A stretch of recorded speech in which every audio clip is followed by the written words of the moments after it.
د ښځې کوس څنګه مزه کې راولو او خوند کې راولو. سلام ګران لیدونکو، هیله ده چې روغ جوړ او د صحت جامې مو پر تن وي. زه یو ځل بیا ستاسو په خدمت کې د یو نوي ویډیو سره حاضر یم. هیله ده چې د پام وړ مو وګرځېږي.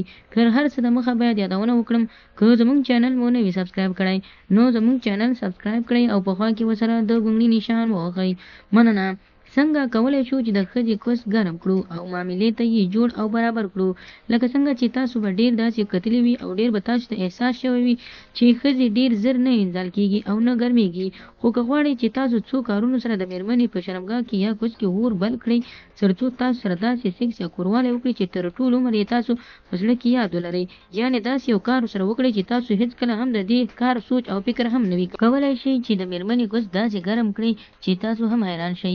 دغه طریقه او دا نسخه داسې جوړیږي چې تاسو 5 دانې عدده اوږه یا سیر پیدا کړئ. اوږه به تاسو پیدا کړئ او دا به میده میده کړئ. کله مو چې میده کړئ نو د دې څخه به تاسو اوبه وباسئ. د دې اوبه به تاسو راواخلئ، په اصلي زیتونو تیلو کې به یې واچوئ. یعنې باید د تیلو قصه داسې وي چې تاسو لومړی باید تیل پاخه کړي وي تر څو پاخه تیل وي، خام تیل نه اوسېږي ځکه چې بیا تاثیر دومره نه کوي. کله چې تاسو دا راواخیستل نو له هغه وروسته به دا اوږه ور واچوئ او غوړ یعنې تیل به یخ کړئ.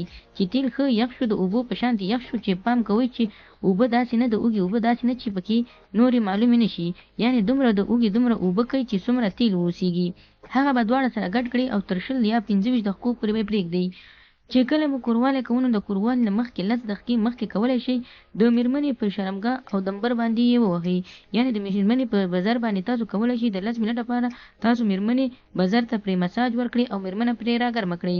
دغه طریقه تاسو کولی شئ په هر کوروالی کې وکړئ، ځکه په هر کوروالی کې کولی شئ چې هېڅ جانبي عوارض نه لري او کوم بدن ته کوم تکلیف هم نشي رسولی. نو خدای دې وکړي ملګرو چې زموږ د ویډیو څخه غلط مطلب وانخلئ. زموږ ویډیو لایک کړئ، شیر کړئ او زموږ چینل هم سبسکرایب کړئ. مننه.